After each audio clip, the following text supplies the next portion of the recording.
Syrian Arab army units continue their task of maintaining security and targeting terrorist hideouts in Daraa, Homs and Aleppo.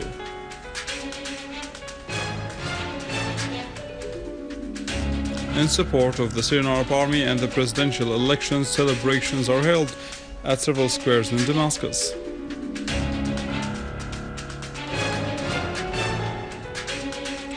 And the Ministry of Foreign Affairs has extended the deadline to register the names of eligible voters abroad until the end of May 21st this year.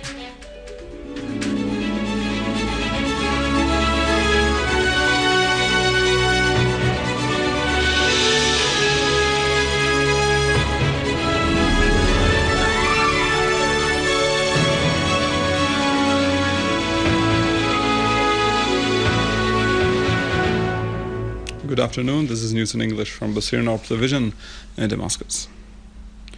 The People's Assembly continued in its ordinary session headed by Muhammad Jihad al-Laham, the Speaker, and listened to the questions of the members of the Parliament on the measures taken by the government to overcome the challenges of the current crisis, including ways of providing the citizens basic needs. Members of the Parliament underlined the necessity of putting an end to the housing irregularities and controlling the vendors at the streets, as well as punishing the owners of private cars who hide the number of their vehicle plates and speeding up the issuance of planning map of Latakia city. Members of the Parliament also asserted the necessity of fighting corruption and preventing monopoly. They also emphasized the need of raising the salaries of military personnel. Focus was also laid on the necessity of participating in the forthcoming presidential elections. Responding to the demand of many Syrians abroad, the Election Committee at the Ministry of Foreign and Expatriates Affairs has extended the deadline to register the names of eligible voters abroad until the end of 21st of May 2014. The committee said that Syrians who live abroad and who have residencies at the hosting countries should head to the Syrian embassies, bringing their passports to register their names at the voters' lists in order to be able to participate in the presidential elections that is set to be held at the Syrian embassies abroad on the 28th of May 2014. The committee pointed out that the Syrian citizens abroad can also register their names either by faxing the embassies or by sending letters via regular email or mail. In an exclusive interview with the Syrian Arab Television, the presidential candidate Hassan al-Nouri pointed out that running against President Bashar al-Assad is not easy, asserting that he would submit his own electoral program. People who are listening to me. No, it's not easy to compete with President Assad, because President Assad is popular not only in Syria, in many different Arab countries. And he came from a successful and strong political family. So it's not easy to compete with President Assad, but it's easy to compete with the change. Yes. Now we need different perspective. We need different leadership.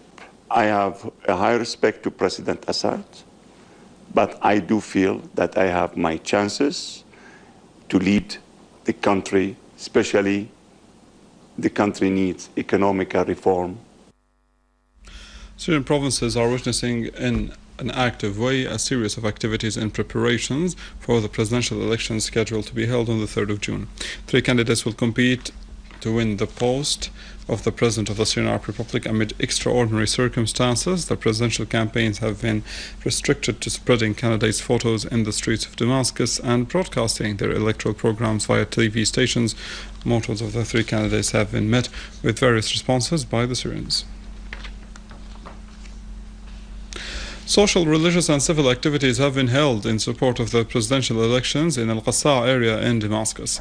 Teachers and students of the medicine faculty at Damascus University staged a massive gathering in al-Rawda Square, holding placards that praise the martyrs' sacrifices for the homeland, as saying that participating in the presidential elections is a national duty.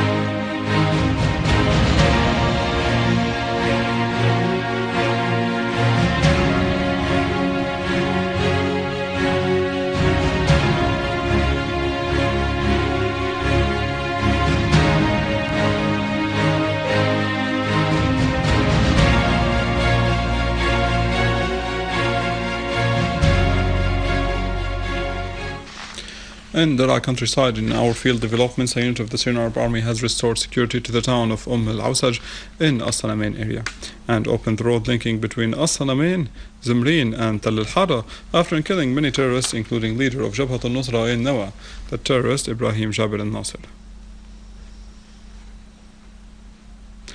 In Homs, Syrian Arab Army units and special forces, in cooperation with the citizens, seized a cache of ammunition containing large amounts of weapons in a farm on the outskirts of al-Ghouta neighborhood. A military source said that various kinds of weapons were found in the cache, including rocket-propelled grenades, guns and snipers with binoculars, as well as a number of explosive devices of various sizes, detonators and remote control devices, in addition to large quantity of ammunition. Going to Aleppo, where Syrian Arab Army units have killed many terrorists and injured others in the towns and villages of al-Mansoura, Layramoun, Marat al-Artiq, Atarib, Ahlitan, Sisyan, Mar, Kafr Naha, Khan al-Asal, Khan Tuman, Castello, Handarat, Bayadin, and the industrial city in Sheikh Najjar, in addition to operations in the Sukkari, Karm al-Maasir, Bani Zayd, and Sheikh Said. Other military units have clashed with terrorist groups in al-Rashidin, killing or injuring many of the terrorists and destroying their criminal tools. With this, we come to the end of our news for today. Thank you for watching. For more details about Syria and the region and to view this bulletin again, you can always visit our website in English, www.syriaonline.sy. Now the latest in business and market news with Vani Konajian, but after a short break.